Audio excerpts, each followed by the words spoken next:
जय हिंद साथियों, नमस्कार। आप सभी साथियों का एक बार पुनः आपके अपने YouTube चैनल पर स्वागत है। आप सभी साथियों को मेरा प्यार भरा नमस्कार। आज की जो हम लोगों की श्रृंखला है, आप देख रहे होंगे कि मॉडल पेपर नंबर 8 है, जो 29 सवाल का जो आपका श्रृंखला चल रही है उत्तर प्रदेश पुलिस के लिए। ये केवल पुलिस ही नहीं बल्कि और भी परीक्षाओं के लिए महत्वपूर्ण होगा। लेकिन अगर आप पुलिस का थंबनेल देख रहे हैं तो पुलिस वाले ही इसको पढ़ें, लेकिन अगर और भी लोग पढ़ रहे हैं तो कोई दिक्कत नहीं है। तो इसमें पिछले वर्षों के भी प्रश्न है और आने वाले कुछ संभावित प्रश्न है, जिनकी हम लोग बहुत सतही तरीके से एक शार्ट सुपर फास्ट कह सकते हैं रिवीजन के तौर पर, जिसमें कुछ व्याख्या प्रश्नों की करते हुए और हम लोग इसको आगे बढ़ रहे हैं। तो चलिए शुरुआत करते हैं कि पहला सवाल आपकी स्क्रीन पर दिख रहा है। और पहले सवाल की अगर हम लोग बात करें तो पहला सवाल आपका स्क्रीन पर दिख रहा है कि राजस्व आयोग या बोर्ड ऑफ रेवेन्यू, ROARO जिसको लोग कहते हैं, क्या कहते हैं? ROARO के लिए भी ये क्वेश्चन थोड़ा सा इंपॉर्टेंट है। कह रहा है कि कितने सदस्य हैं। देखिए, वर्तमान की अगर बात करें तो वर्तमान में तो भैया 4 ही सदस्य हैं, लेकिन कुल सदस्यों का जो निर्धारण किया गया है वो 10 किया गया है। तो कुल सदस्यों का जो निर्धारण हुआ है, कुल सदस्यों का निर्धारण, तो कुल सदस्यों के निर्धारण की अगर बात करेगा तो आपका कितना हो जाएगा? 10 हो जाएगा। अगला प्रश्न है कि निम्नलिखित में से कौन सी पुस्तक रोहिटन मिस्त्री द्वारा लिखी गई है? कौन सी पुस्तक है जो रोहिटन मिस्त्री द्वारा लिखी गई है? तो पुस्तक का नाम है ए फाइन बैलेंस। क्या नाम है? A fine balance. किसके द्वारा लिखी गई है? रोहिटन मिस्त्री के द्वारा लिखी गई पुस्तक है। अगला है पट्टाडकल स्मारक। पट्टाडकल स्मारक जो है आपका, ये बहुत बार पूछा जाता है, जो भारत के स्थापत्य के रूपों के लिए प्रसिद्ध है और भारत के निम्नलिखित में से किस राज्य में स्थित है? तो ये भैया आपका स्थित है कर्नाटक राज्य में स्थित है। किस राज्य में स्थित है? कर्नाटक राज्य में स्थित है। और इसका संबंध किससे है? तो इसका संबंध जो है वो बेसर शैली से है। किससे है? बेसर शैली से। इसके निर्माण की अगर बात करें, इसके निर्माण जो है वो किसके द्वारा किया गया था? चालुक्य शासकों के द्वारा किया गया था। चालुक्य शासकों के द्वारा इसका क्या किया गया था? निर्माण किया गया था, जो आपका कर्नाटक में है। अगला है पाकिस्तान के लरकाना जिले में सिंधु नदी के तट पर स्थित सिंधु घाटी सभ्यता का एक प्रमुख शहर निम्नलिखित में से कौन सा है? देखिए, कह रहा है पाकिस्तान के किस जिले में? लरकाना जिले में। तो पाकिस्तान, ये आपकी सिंधु नदी आ रही है और ये आपका लरकाना जिला है। इस जिले का क्या नाम है? लरकाना जिला। और नदी ये आ रही है, जो इस नदी का नाम है सिंधु। और यहीं पर एक पूरा स्थल है, एक बड़ा सा, जिसका नाम है मोहनजोदड़ो। क्या नाम है इसका? मोहनजोदड़ो। इसकी खोज कब होती है? इसकी खोज होती है 1922 में। ये सिंधु सभ्यता का खोजा गया दूसरा बड़ा पुरा स्थल, मतलब दूसरा खोजा गया पुरा स्थल है। इसकी खोज करने का श्रेय किसको जाता है? तो इसके खोजकर्ता थे RD बनर्जी, जिनको कहा जाता है राखालदास बनर्जी। ये सिंधु सभ्यता का सबसे प्राचीन नगर है। कैसा नगर है? सिंधु सभ्यता का सबसे प्राचीन नगर कौन सा है आपका? मोहनजोदड़ो। सिंधी भाषा में अर्थ होता है मृतकों का टीला। यहाँ से जो सबसे महत्वपूर्ण चीज मिली है वो स्नानागार का प्रमाण मिला है। किसका मिला है? स्नानागार का प्रमाण। तो स्नानागार का प्रमाण सबसे सार्वजनिक स्थल जो था वो कहाँ से मिला है आपका? मोहनजोदड़ो से मिला है। अगला प्रश्न है कि भारतीय कृषि अनुसंधान संस्थान पूसा का मुख्यालय कहाँ है? ये भी कई बार एग्जाम में पूछा जा चुका है। पूसा का मुख्यालय कहाँ पर स्थित है? तो पूसा का मुख्यालय आपका कहाँ पर स्थित है? तो दिल्ली में स्थित है, जो एग्जाम में क्वेश्चन कई बार पूछा जा चुका है। मानवाधिकार के लिए संयुक्त राष्ट्र के उच्चायुक्त कार्यालय में आर्थिक, सामाजिक और सांस्कृतिक अधिकारों की समिति में कितने सदस्य हैं? तो भैया इसमें कुल अगर देखा जाए तो आर्थिक ये का है, आर्थिक, सामाजिक और सांस्कृतिक में कुल सदस्यों की संख्या इसमें कितनी है? तो 18 है। कितनी है? 18 है। अगला प्रश्न है, भारत सरकार का अधिकृत निकाय एपीडा बहुत जबरदस्त है, कई बार एग्जाम में क्वेश्चन पूछा गया है।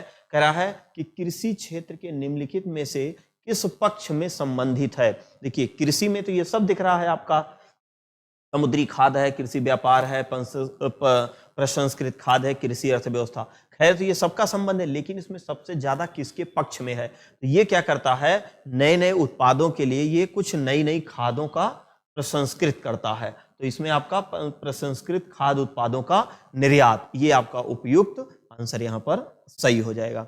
अगला सवाल कह रहा है कि निम्नलिखित में से किस तारीख को विश्व मस्तिष्क ट्यूमर दिवस के रूप में मनाया जाता है? तो विश्व मस्तिष्क ट्यूमर दिवस के रूप में मनाया जाता है, तो ये मनाया जाता है आपका कै तारीख को? तो 8 जून को मनाया जाता है। अगला प्रश्न है कि निम्नलिखित में से कौन सा केंद्रीय पुलिस बल कह रहा है कि मिलिशिया के रूप में उभरा? हाँ ठीक है, मिलिशिया के रूप में उभरा, ठीक, जिसे कछार लेवी कहा जाता है। हाँ ठीक है, जो उत्तर पूर्व भारत के कुछ सबसे दूरस्थ और अल्प विकसित क्षेत्रों में ये लोग भैया तैनात हैं। तो ये लोग जो तैनात हैं इनका नाम वर्तमान में क्या है? असम राइफल्स है। इनका नाम क्या है वर्तमान में? असम राइफल्स है। असम राइफल्स कब से कहा जाने लगा? तो जब आपका भारत बांग्लादेश विभाजन हुआ उसी समय कहा गया।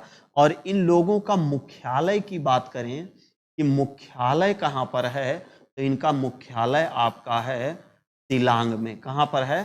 शिलांग, मतलब मेघालय, जिसे मेघों की नगरी कहते हैं।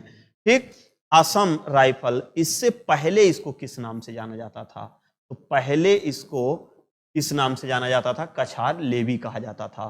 पहले क्या कहते थे? कछार लेवी कहते थे। इनको जो है असम राइफल्स को पूर्व का प्रहरी कहा जाता है। क्या कहते हैं? पूर्व का प्रहरी। पूर्व का क्या कहते हैं? प्रहरी कहा जाता है। अगला प्रश्न है कि उड़ीसा में प्रसिद्ध सूर्य मंदिर का निर्माण करवाने वाला शासक निम्नलिखित में से किस राजवंशों से संबंधित था? तो 53 से लेके 60 तक इसकी स्थापना हुई थी। इसकी, ये आपकी कोणार्क में स्थित सूर्य मंदिर की, तो 1253 से लेकर के 60 तक निर्माण हुआ इसका। ठीक, इसका निर्माण हुआ। अब इसको जो है किस शासक के? तो ये गंग राजवंश के शासकों ने, क्या है? गंग राजवंश के शासकों ने। और इस मंदिर को 1984 ईस्वी में विश्व धरोहर सूची में शामिल कर लिया गया है। विश्व धरोहर सूची में क्या कर लिया गया है? शामिल कर लिया गया है। क्या कर लिया गया है? शामिल कर लिया गया है। विश्व धरोहर सूची में इसको शामिल कर लिया गया, जो गंग राजवंश के शासकों ने इसको बनवाया था। भारत में मानव अधिकार संरक्षण अधिनियम कब लागू हुआ था? तो कब लागू हुआ था? 1993 को। 1993 को। एक क्वेश्चन और पूछा जाता है कि मानवाधिकार दिवस कब मनाया जाता है? 10 दिसंबर को। 10 दिसंबर को क्या मनाया जाता है? मानवाधिकार दिवस मनाया जाता है। अगला प्रश्न है कि मैक्सिको की मुद्रा क्या है? देखिए, मुद्रा से क्वेश्चन आना ही आना है। मैक्सिको पैसो, मैक्सिको पैसो, मैक्सिको पैसो, मैक्सिको पैसो, मैक्सिको। ठीक, ये मुद्रा बहुत ही शानदार है। इसकी वीडियो हम ऑलरेडी बना रहे हैं, उसको आप देखिए वहां से। निम्नलिखित में से कौन सा साइबर अपराध नहीं है? चलिए, पोर्नोग्राफिक अश्लील मेल भेजना, भैया ये एकदम पूरी तरह साइबर अपराध है। सोशल नेटवर्क को विकृत करना, तोड़फोड़ देना, ये भी गलत है। हैकिंग करना, ये तो है ही है। बिना अनुमति के कॉपीराइट सामग्री कॉपी करना, अब हाँ कह सकते हैं कि ये भी है, लेकिन अब विकल्प के अनुसार सबसे ज्यादा यही है कि भाई लोग चुरा लेते हैं, कॉपी कर लेते हैं, है ना, तमाम मैटर लोगों का इधर उधर अपना लगा लेते हैं अपने में, इसमें थोड़ा सा एडिट उडिट करके, तो उसमें लोग नहीं जान पाते हैं। लेकिन ये पूरी तरह से एकदम क्लियर है, और ये विकल्प के अनुसार आपका डी वाला ऑप्शन सही हो जाएगा। अगला प्रश्न है कि निम्नलिखित में से कौन सा रोग बैक्टीरिया के कारण होता है? बैक्टीरिया मतलब जीवाणु के कारण होता है। तो जो आपका निमोनिया है, ये किसके कारण होता है? ये जीवाणु के कारण होता है। जीवाणु के कारण होता है। जीवाणु के कारण होता है। ठीक, बाकी जो आपका ये तीनों है, ये किसके कारण होता है?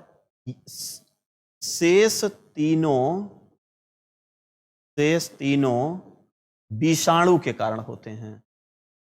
विषाणु के कारण। ये भी आपके एग्जाम में, ये कई बार एग्जाम में पूछा गया है, अलग अलग एग्जाम में। अगला है कि निम्नलिखित में से कौन सा विकल्प भारत में रबी फसल का उदाहरण नहीं है? देखिए, रबी ठंडी, रबी ठंडी, रबी ठंडी, रबी ठंडी, तो सरसों जो है रबी का मौसम का, गेहूं जो है रबी के मौसम, जौ रबी का। लेकिन कोहड़ा की अगर हम लोग बात करें, जिसको कद्दू कहा जाता है, तो इसको खैर नगदी फसल के रूप में है, लेकिन ये 12 मास हमेशा देखिए कद्दू जो है फड़ता रहता है, हमेशा फड़ता रहे। ये जान लीजिए 12 मास है, न रबी है, न खरीफ है, न जायद है, इसको 12 मासी फसल हम लोग कह सकते हैं। लखनऊ घराना निम्नलिखित में से किससे संबंधित है भैया? तो संगीत और नृत्य से संबंधित है। किससे संबंधित है? संगीत और नृत्य से संबंधित है। अगला है केंद्रीय गुप्तचर प्रशिक्षण स्कूल कहां पर स्थित है? तो आपका कोलकाता में स्थित। कहां पे स्थित है? कोलकाता में। यह भी कई बार रिपीट क्वेश्चन पूछा गया है। म्यांमार में भारत का दूतावास निम्नलिखित में से किस स्थान पर रहता है? तो भारत का दूतावास कहाँ रहता है? यांगून में रहता है। कहाँ पर रहता है? यांगून में। इसको जो है भारत शासन अधिनियम 1935 के तहत 1937 में भारत से अलग कर दिया गया था। अगला है संत कबीर नगर जिले का पुलिस मुख्यालय किस पुलिस क्षेत्र के अंतर्गत आता है? तो भैया वो किसके अंतर्गत आता है? गोरखपुर डिवीजन के अंतर्गत। गोरखपुर डिवीजन के अंतर्गत आपका ये आता है। आरपीएफ का सबसे उपयुक्त पूर्ण रूप क्या है? देखिए आरपीएफ की बात अगर हम लोग करें तो रेलवे पुलिस फोर्स नहीं, रिजर्व पुलिस फोर्स नहीं, railway protection force. Railway protection force ये जो है राज्य सूची का विषय है। इसका विषय है राज्य सूची का विषय है। ये जो है राज्य सूची का विषय है। आरपीएफ जो है वो राज्य सूची का विषय है। इंडोनेशिया की राजधानी कौन सी है? तो इंडोनेशिया की राजधानी भैया जकार्ता है। कौन सी है? जकार्ता। राजधानी से क्वेश्चन आना ही आना है आपका, मुद्रा राजधानी से। डॉक्टर के परिचय पर प्रतीक RX, जैसे देखिए आप जाते हैं तो सबसे पहले डॉक्टर ऐसे लिख देते हैं RX, उसके बाद तमाम दवाओं को लेते हैं। RS मतलब होता है टेक। टेक मतलब लेना है। क्या लेना है? दवाएं। ये RX के नीचे जो लिखा गया है इन दवाओं को क्या करना है? लेना है ना। RX मतलब क्या है? टेक मतलब दवाओं को लेना है जाके किसी दुकान से। निम्नलिखित कथन को पढ़िए और दिए गए विकल्प के अनुसार जो है उनका उत्तर का चयन करिए। देखिए कह रहा है कि कच्छ का ग्रेट रण स्थित है कहाँ? ये तो स्थित है गुजरात में। गुजरात में। भारत के थार रेगिस्तान में एक नमकीन दलदल है। सही है। राजस्थान के दक्षिण में और गुजरात प्लस राजस्थान। गुजरात प्लस राजस्थान। दो भागों में विभाजित किया जाता है जिसे कच्छ का ग्रेट या रण कहते हैं। लिटिल रण ऑफ कच्छ के नाम से जाना जाता है। बिल्कुल सही है। पहली लाइन आपकी एकदम सही है। दूसरा कह रहा है कि भारतीय घुड़क्खर की प्रमुख आबादी कच्छ के छोटे रण में है और इन क्षेत्र को घुड़क्खर का अभ्यारण्य घोषित किया गया है। सही है। जिसका क्षेत्रफल लगभग 4953.70 वर्ग किलोमीटर। बिल्कुल है। इनको कहा जाता है घुड़सवारों को जंगली गदहा। क्या कहते हैं इनको? जंगली गदहा। क्या कहते हैं? जंगली गदहा। तो ए सही और दोनों हाँ, पहला और दूसरा भैया यहाँ आपका दोनों सही है। पहला और दूसरा आपका दोनों सही है। ये भी कई बार एग्जाम में क्वेश्चन पूछा गया है। ठीक है। अगला प्रश्न है कि भारत का वह कौन सा जिला जहां व्यावसायिक वानिकी के विरुद्ध चिपको आंदोलन चलाया गया था? तो चिपको आंदोलन चा से चिपको आंदोलन, चा से चमोली। कौन सा बांध बनाया जा रहा था? टिहरी बांध। कौन सा बांध बनाया जा रहा था? टिहरी बांध। इधर से भागीरथी आ रही थी, इधर से भिलंगाना, और यहीं पर यह बन रहा था टिहरी बांध। इसका क्या नाम है? इसका नाम है भागीरथी नदी। भागीरथी नदी। और इसका नाम है आपका भिलंगाना नदी। इसका नाम है भिलंगाना नदी। इसी के संगम पर स्थित है। इसी के संगम पर स्थित है टिहरी बांध। और इसको मतलब जब ये बांध बन रहा था तो उसमें पर्यावरण की क्षति हो रही थी, खुदाई उदाई हो रही थी, तो इसी समय जो है चिपको आंदोलन भी चलाया गया था, है ना। क्या चलाया गया था? चिपको आंदोलन। चिपको आंदोलन। चिपको आंदोलन के प्रणेता कौन थे? सुंदर लाल बहुगुणा थे। कौन थे? सुंदरलाल बहुगुणा जी थे। सुंदरलाल बहुगुणा जी थे। और ये जो टिहरी बांध है ये भारत का सबसे ऊंचा बांध है। भारत का सबसे ऊंचा बांध है। भारत का सबसे ऊंचा बांध है। ठीक। चलिए अगला सवाल है नेक्स्ट। पादप वायरस टीएमबी का पूर्ण रूप क्या है? टीएमबी का पूर्ण रूप क्या है? टोबैकोमोजेक वायरस। अगला प्रश्न, निम्नलिखित में से कौन सा विकल्प राजस्थान में स्थित राष्ट्रीय उद्यान और वन्य जीव अभ्यारण्य के संबंध में गलत है? कौन कह रहा है कि गलत है? चाहे वो राष्ट्रीय उद्यान है, चाहे वो वन्य जीव अभ्यारण्य की बात कर रहा है। भैया केवलादेव राष्ट्रीय पक्षी अभ्यारण्य राजस्थान में है। सही है। रणथंभौर आपका राजस्थान में है। सरिस्का आपका राजस्थान में है। सह्याद्री टाहरी ऐसे क्लियर हो गया कि ये सह्याद्री पहाड़ी के आसपास होगा। तो ये सह्याद्री पहाड़ी के आसपास होगा तो ये किस राज्य में होगा? तो ये आपका कहाँ होगा? महाराष्ट्र। सह्याद्री की पहाड़ी नीचे आपका महाराष्ट्र में। अगला है कि 1831 में board of revenue Uttar Pradesh की स्थापना कहां पर की गई थी भैया? तो इलाहाबाद में की गई थी। कहां पर की गई थी? इलाहाबाद में। और इसमें सदस्यों की संख्या कितनी है? 10, लेकिन वर्तमान में इसमें 4 या 5 सदस्य हैं। अगला है, निम्नलिखित में से कौन सी कल्पना चावला की जीवनी है? अच्छा, कल्पना चावला की कोई एक जीवनी है, और जीवनी है जिसको किसने लिखा है? जॉन पियर हैरिसन द्वारा क्या किया गया है? लिखा गया है। वो उस पुस्तक का क्या नाम है? तो उस पुस्तक का नाम है एज ऑफ टाइम। क्या नाम है? Age of time. और इसका प्रकाशन कब होता है? वर्ष 2014 में इसका प्रकाशन होता है। ठीक। अगला प्रश्न, भारतीय संविधान के आर्टिकल 326 के अनुसार प्रत्येक राज्य के विधानसभा, विधान परिषद के चुनाव वयस्क मताधिकार के आधार पर होंगे। हाँ, सही है। वयस्क मताधिकार से तात्पर्य है कि प्रत्येक भारतीय नागरिक की उम्र चुनाव में भाग लेने के लिए कितने वर्ष कम से कम नहीं होनी चाहिए। देखिए, यहां पर यह कह रहा है कि भारतीय संविधान के आर्टिकल 326 के अनुसार प्रत्येक राज्य के विधानसभा की अगर बात कर रहा है तो विधानसभा का चुनाव लड़ने के लिए कितना होना चाहिए? 25 वर्ष होना चाहिए। विधान परिषद का चुनाव लड़ने के लिए 30 वर्ष होना चाहिए। 30 वर्ष होना चाहिए। कि वयस्क मताधिकार पर होंगे। हाँ, सही है। वयस्क मताधिकार से तात्पर्य है कि प्रत्येक भारतीय नागरिक की उम्र चुनाव में भाग लेने के लिए कितने वर्ष की होनी चाहिए, कि कम से कम नहीं होनी चाहिए। तो कितने वर्ष कम से कम नहीं होनी चाहिए? तो भैया कम से कम जो है भाग लेने के लिए कितने वर्ष से कम नहीं होनी चाहिए? तो 18 वर्ष से कम नहीं होनी चाहिए, है ना। 18 वर्ष से कम नहीं होनी चाहिए। और चुनाव लड़ने की उम्र रखी गई वो 21 वर्ष रखा गया है। लेकिन ये सिर्फ और सिर्फ किसके लिए है? ये सिर्फ और सिर्फ किसके लिए है? ये पंचायत के लिए है ना। पंचायत चुनाव के लिए। पंचायत चुनाव पहले जो था, पहले कितना था? 21 वर्ष था। पहले कितना था? पहले 21 वर्ष था। लेकिन संशोधन हुआ, और जो संशोधन होता है उस संशोधन में कौन सा संशोधन था? 61वां संशोधन होता है। और इस 61वां संशोधन ये कब होता है? 1989 में। और इसी समय मतदान की उम्र 21 वर्ष से घटाकर कितना वर्ष कर दिया गया? 18 वर्ष कर दिया गया। अगला प्रश्न है कि भारतीय संविधान के निम्नलिखित मौलिक अधिकारों में से 14 वर्ष से कम उम्र के बच्चों के रोजगार पर प्रतिबंध लगाता है। तो समता का अधिकार नहीं है, स्वतंत्रता का अधिकार नहीं है, शोषण के विरुद्ध अधिकार है। शोषण के विरुद्ध अधिकार। तो शोषण के विरुद्ध 2 आर्टिकल हैं। एक तो आपका आर्टिकल 23 है और एक आपका आर्टिकल 24 है। तो इसी 24 के तहत 14 वर्ष क्या करता है? रोक लगाता है। और इसमें जो है मानव व्यापार नहीं हो सकता है। मानव व्यापार पर रोक। ये मानव व्यापार या तस्करी या जबरदस्ती काम वगैरह नहीं करा सकते हैं। तो पहला आपका इसमें सी वाला आंसर सही हो जाएगा। अगला कह रहा है कि डोलो कुनीता भारत के किस राज्य का लोक नृत्य है? तो भैया कर्नाटक का है। किसका है? कर्नाटक का। कौन? डोलो कुनीता किस राज्य का लोक नृत्य है? तो आपका कर्नाटक का है। अगला है कि सीआरपीएफ का सबसे उपयुक्त पूर्ण रूप निम्नलिखित में से कौन सा है? देखिए, सीआरपीएफ चेन्नई खेल नहीं, चेन्नई नहीं, सेंट्रल रिजर्व पुलिस फोर्स। कौन सा होगा? Central reserve police force. Central reserve police force. निम्न में से किस सिख गुरु को औरंगजेब ने मृत्यु दंड दिया था या फांसी दिया था? तो भैया गुरु तेग बहादुर।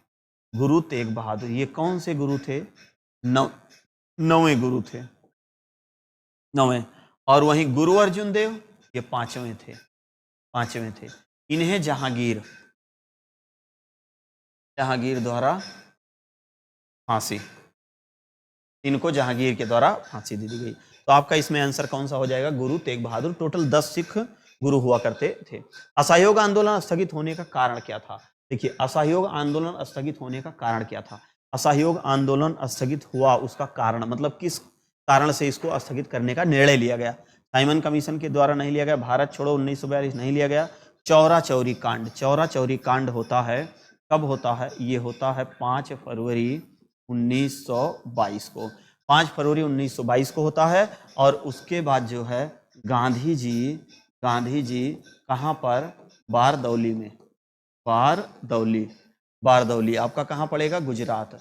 यहीं पर इन्होंने मीटिंग किया और यहीं से निर्णय लिया कि अब इसको स्थगित किया जाएगा। कब स्थगित करने का निर्णय लिया गया इनके द्वारा, तो 12 फरवरी 1922 को, 12 फरवरी 1922 को जो चौरी चौरा कांड 5 फरवरी 1922 उत्तर प्रदेश के गोरखपुर में हो गया। इसी कारण इसको असहयोग निर्णय लिया गया, स्थगित कर। निम्नलिखित में से कौन सा चिनाब की सहायक नदी नहीं है, चिनाब की सहायक कौन नहीं है, देखिए ये आती है सिंधु नदी, ये आती है चिनाब नदी।